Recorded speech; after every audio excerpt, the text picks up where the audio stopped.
আসসালামু আলাইকুম। অহেতুক কথাবার্তা ও কাজকর্ম হইতে বাঁচিয়া থাকা হইতে পড়া হইতেছে। ৮ হজরত আবু সাঈদ খুদরী রাদিয়াল্লাহু তাআলা হইতে বর্ণিত আছে যে এক ব্যক্তি রাসূলুল্লাহ সাল্লাল্লাহু আলাইহি ওয়াসাল্লামের নিকট আসিল এবং আরজ করিল, ইয়া রাসূলুল্লাহ, আমাকে উপদেশ দান করুন।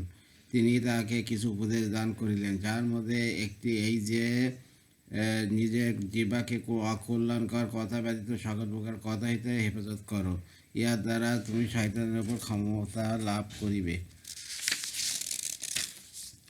৯ হজরত আবু সাঈদ খুদরী রাদিয়াল্লাহু হইতে বর্ণিত আছে যে রাসূলুল্লাহ সাল্লাল্লাহু আলাইহি ওয়াসাল্লাম ইরশাদ করিয়াছেন, মানুষ যখন সকাল করে তখন তার শরীরের সমস্ত অঙ্গপ্রত্যঙ্গ জিহ্বার নিকট অত্যন্ত মিনতি সহকারে বলে যে, তুমি আমাদের ব্যাপারে আল্লাহ তাআলাকে ভয় করো, কেননা আমাদের ব্যবহার তোমারই সহিত জড়িত রহিয়াছে। তুমি সোজা থাকিলে আমরাও সোজা থাকিব, আর যদি তুমি বাঁকা হইয়া যাও তবে আমরাও বাঁকা হইয়া যাইব, অথবা উহার শাস্তি ভোগ করিতে হইবে। তিরমিজি। ১০ হজরত আবু হুরায়রা রাদিয়াল্লাহু হইতে বর্ণিত আছে যে রাসূলুল্লাহ সাল্লাল্লাহু আলাইহি ওয়াসাল্লামকে জিজ্ঞাসা করা হইল, কোন আমলের কারণে আর লোকেরা জান্নাতে বেশি দাখিল হইবে? তিনি ইরশাদ করিলেন, তাকওয়া, আল্লাহ তাআলার ভয় এবং উত্তম চরিত্র। তাহাকে আরও জিজ্ঞাসা করা হইল, কোন আমলের কারণে লোকেরা জাহান্নামে বেশি দাখিল হইবে? তিনি ইরশাদ করিলেন, মুখ এবং লজ্জাস্থানের অন্যায় ব্যবহার। তিরমিজি। ১১ হজরত বারা ইবনে আজেব রাদিয়াল্লাহু হইতে বর্ণিত আছে যে একজন গ্রাম্য সাহাবী রাসূলুল্লাহ সাল্লাল্লাহু আলাইহি ওয়াসাল্লামের খেদমতে হাজির হইয়া আরজ করিলেন, ইয়া রাসূলুল্লাহ, আমাকে এমন আমল শিখাইয়া দিন যা আমাকে জান্নাতে দাখিল করিয়া দিবে। রাসূলুল্লাহ সাল্লাল্লাহু আলাইহি ওয়াসাল্লাম কয়েকটি আমল বলিয়া দিলেন, যার মধ্যে দাস মুক্ত করা, ঋণগ্রস্ত ব্যক্তিকে ঋণের বোঝা হইতে মুক্ত করা এবং পশুর দুধ দ্বারা উপকৃত হওয়ার জন্য উহা অন্যকে দান করা ইত্যাদি ছিল।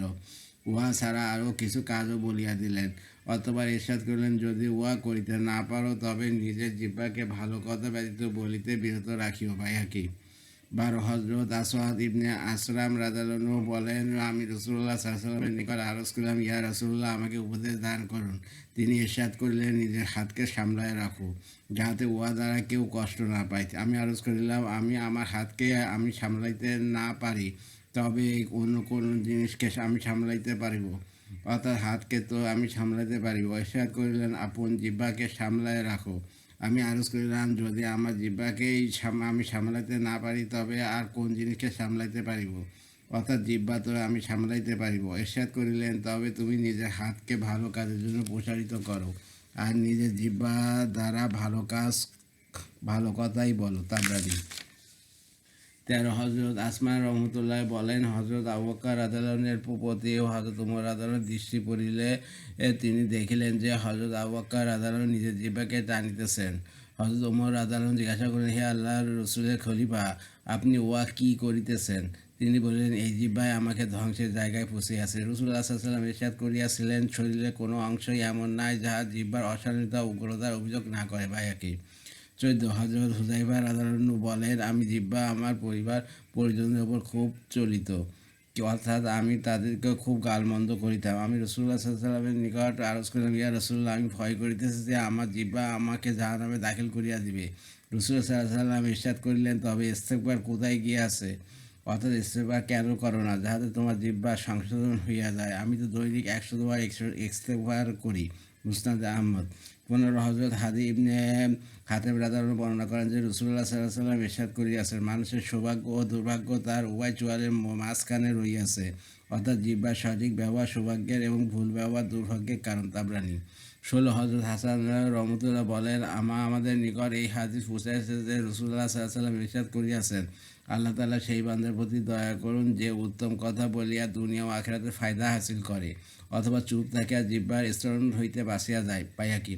১৭ হজরত আব্দুল্লাহ ইবনে আমর রাদিয়াল্লাহু হইতে বর্ণিত আছে যে রাসূলুল্লাহ সাল্লাল্লাহু আলাইহি ওয়াসাল্লাম ইরশাদ করিয়াছেন, যে ব্যক্তি চুপ থাকিল সে নাজাত পাইয়া গেল। তিরমিজি। ফায়দা ইহার অর্থ এই যে, যে ব্যক্তি বন্ধ ও অনর্থক কথাবার্তা হইতে জিহ্বাকে সংযত রাখিয়াছে সে দুনিয়া ও আখিরাতে বহু রকমের বিপদ আপদ ও ক্ষতি হইতে নাজাত পাইয়া গিয়াছে। কেননা মানুষ সাধারণত যে সকল বিপদ আপদে পতিত হয় উহা অধিকাংশ জিহ্বার কারণেই হয়। মিরকাত। আর হজরত ইমরান ইবনে হাত্তান রহমতুল্লাহ হইতে বর্ণিত আছে যে তিনি বলেন, আমি হজরত আবু যর রাদিয়াল্লাহু তাআলা খেদমতে হাজির হইলে তাহাকে দেখিলাম যে একটি কালো কম্বল জড়াইয়া একা মসজিদে বসিয়া আছেন। আমি আরজ করলাম, হে আবু যর, এই নির্জনতা ও একাকিত্ব কেমন? অর্থাৎ আপনি সম্পূর্ণ একা এবং সব লোক হইতে আলাদা হইয়া থাকা কেন অবলম্বন করিলেন?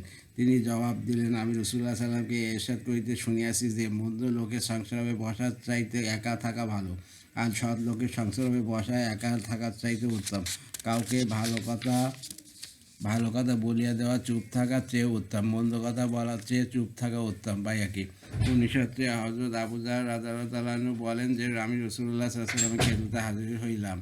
আমি আরজ করিলাম, ইয়া রাসূলুল্লাহ, আমাকে ওসিয়াত করুন। তিনি বললেন, অধিক সময় চুপ থাকিও, বিনা প্রয়োজনে কোনো কথা যেন না হয়, উহা শয়তানকে দূর করে এবং দিনের কাজে সাহায্যকারী হয়। হযরত আবু যর রাদিয়াল্লাহু আনহু বলেন, আমি আরজ করিলাম, আমাকে আরও কিছু ওসিয়াত করুন। তিনি ইরশাদ করেন, অতিরিক্ত হাসি হইতে বাঁচিয়া থাকিও, কেননা এই অভ্যাস অন্তরকে মুদ্রা ও চেহারা নূরকে খতম করিয়া দেয়, বা একই। 20 হচ্ছে হযরত আনাস রাদিয়াল্লাহু আনহু হইতে বর্ণিত আছে যে হযরত আবু যর রাদিয়াল্লাহু আনহুর সহিত রাসূলুল্লাহ সাল্লাল্লাহু আলাইহি ওয়াসাল্লামের সাক্ষাৎ হইল। তিনি ইরশাদ করলেন, হে আবু যর, আমি কি তোমাকে এমন দুইটি অভ্যাসের কথা বলিয়া দিব না, যার উপর আমল করা অত্যন্ত সহজ এবং আমলের পাল্লায় অন্যান্য আমলের তুলনায় বেশি ভারী? আবু জাহেল রাদিয়াল্লাহু আনহু আরজ করলেন, ইয়া রাসূলুল্লাহ, অবশ্যই বলিয়া দিন। তিনি ইরশাদ করিলেন, উত্তম চরিত্র ও অধিক সময় চুপ থাকার অভ্যাস করিয়া লও। ওই সত্তার কসম যার হাতে মুহাম্মাদের প্রাণ রহিয়াছে, সমস্ত সৃষ্টির আমলের মধ্যে এই দুইটি আমলের মতো উত্তম কোনো আমল নাই, বা একই। 21 হচ্ছে হযরত মুআয ইবনে জাবাল রাদিয়াল্লাহু আনহু বলেন, আমি রাসূলুল্লাহ সাল্লাল্লাহু আলাইহি ওয়াসাল্লামকে জিজ্ঞাসা করিলাম, যে কোনো কথাই আমরা বলিয়া থাকি, উহা সবটুকু কি আমাদের আমলনামায় লিখা হয় এবং উহার ব্যাপারও কি ধরপাকড় কহিবে? রাসূলুল্লাহ সাল্লাল্লাহু আলাইহি ওয়াসাল্লাম ইরশাদ করিলেন, তোমার জন্য তোমার মা ক্রন্দন করুক, ভালোভাবে জানিয়া লও, লোকদের উল্টোমুখী করিয়া জানো নিক্ষেপকারী তাদের জিহ্বার মন্দ কথাই সময় হইবে। আর যতক্ষণ পর্যন্ত তুমি চুপ থাকিবে, জিহ্বার আপত্তি হইতে বাঁচিয়া থাকিবে, যখন কোনো কথা বলিবে তখন তোমার জন্য সওয়াব অথবা গুনাহ লিখা হইবে। তাবরানী মাজার জায়েদ। ফায়দা, তোমার জন্য তোমার মা ক্রন্দন করুক আরবি পরিভাষা হিসাবে ওয়া স্নেহ মমতার বাক্য বদদোয়া নয়। 22 হযরত আব্দুল্লাহ রাদিয়াল্লাহু আনহু বলেন, আমি রাসূলুল্লাহ সাল্লাল্লাহু আলাইহি ওয়াসাল্লামকে ইরশাদ করিতে শুনিয়াছি যে মানুষের অধিকাংশ ভুল ভ্রান্তি তাদের জিহ্বার দ্বারা হয়। তাবরানী। 23 হযরত আবুল হাকিমের মেয়ে বাদী রাদিয়াল্লাহু আনহা বলেন, আমি রাসূলুল্লাহ সাল্লাল্লাহু আলাইহি ওয়াসাল্লামকে এই ইরশাদ করিতে শুনিয়াছি যে কোনো ব্যক্তি জান্নাতের এত নিকটবর্তী হইয়া যায় যে তার ও জান্নাতের মাঝে এক হাতের দূরত্ব থাকিয়া যায়, অথবা এমন কোনো কথা বলিয়া বসে যার কারণে জান্নাত হইতে উহার চেয়ে বেশি দূর সরিয়া যায়, যে মদিনা হইতে ইয়ামেনের শহর সানার দূরত্ব রহিয়াছে। মুসনাদ আহমদ। 24 হযরত বেলাল ইবনে হারিস মাদানী রাদিয়াল্লাহু আনহু বলেন, আমি রাসূলুল্লাহ সাল্লাল্লাহু আলাইহি ওয়াসাল্লামকে ইরশাদ করিতে শুনিয়াছি যে তোমাদের মধ্য হইতে কোনো ব্যক্তি আল্লাহ তাআলার সন্তুষ্টজনক এমন কথা বলিয়া ফেলে যাহাকে সে খুব বেশি গুরুত্বপূর্ণ মনে করে না, কিন্তু উক্ত কথার কারণে আল্লাহ তাআলা কিয়ামত পর্যন্ত তার প্রতি রাজি থাকার ফয়সালা করেন। অপরদিকে তোমাদের মধ্য হইতে কোনো ব্যক্তি আল্লাহ তাআলার অসন্তোষজনক এমন কথা বলিয়া ফেলে যাহাকে সে খুব বেশি গুরুত্বপূর্ণ মনে করে না, কিন্তু উক্ত কথার কারণে আল্লাহ তাআলা কিয়ামত পর্যন্ত তার প্রতি অসন্তোষী ফয়সালা করেন। তিরমিজি। 25 হযরত আবু সাঈদ খুদরি রাদিয়াল্লাহু তাআলা আনহু বর্ণনা করেন, রাসূলুল্লাহ সাল্লাল্লাহু আলাইহি ওয়াসাল্লাম ইরশাদ করেছেন, মানুষ শুধু লোকদেরকে হাসাবার জন্য এমন কোনো কথা বলিয়া ফেলে যাহাতে কোনো ক্ষতি মনে করে না, কিন্তু উহার কারণে জাহান্নামের মধ্যে আসমান ও জমিনের মধ্যবর্তী দূরত্বের চাইতে বেশি গভীরে পৌঁছে যায়। মুসনাদ আহমদ। 26 হযরত আবু হুরায়রা রাদিয়াল্লাহু আনহু বর্ণনা করেন যে রাসূলুল্লাহ সাল্লাল্লাহু আলাইহি ওয়াসাল্লাম ইরশাদ করিয়াছেন, বান্দা আল্লাহ তাআলার সন্তুষ্টিজনক এমন কোনো কথা বলিয়া বসে যাহাকে সে তেমন গুরুত্বপূর্ণ মনে করে না, কিন্তু উহার কারণে আল্লাহ তাআলা তার মর্যাদা উন্নত করিয়া দেন। অপরদিকে বান্দা আল্লাহ তাআলা অসন্তুষ্টিজনক এমন কোনো কথা বলিয়া ফেলে যাহার প্রতি সে কোনো বিক্ষোভ করে না, কিন্তু উহার কারণে জাহান্নাম যাইয়া পড়ে। বুখারী। সাথে হযরত আবু হুরায়রা রাদিয়াল্লাহু আনহু বর্ণনা করেন যে রাসূলুল্লাহ সাল্লাল্লাহু আলাইহি ওয়াসাল্লাম ইরশাদ করিয়াছেন, বান্দা কখনো না ভাবিয়া না বুঝিয়া এমন কোনো কথা বলিয়া ফেলে যার কারণে দোজখের মধ্যে পূর্ব পশ্চিমের মধ্যবর্তী দূরত্বের চেয়ে বেশি দূরে যাইয়া পড়ে। মুসলিম। 28 হযরত আবু হুরায়রা রাদিয়াল্লাহু আনহু বর্ণনা করেন যে রাসূলুল্লাহ সাল্লাল্লাহু আলাইহি ওয়াসাল্লাম ইরশাদ করিয়াছেন, মানুষের কোনো কথা বলি ফেলে এবং উহা বলাতে কোনো ক্ষতি মনে করে না, কিন্তু উহার কারণে জাহান্নামের মধ্যে 70 বছরের দ্রুত পরিণাম নিচে পড়িয়া যায়। তিরমিজি।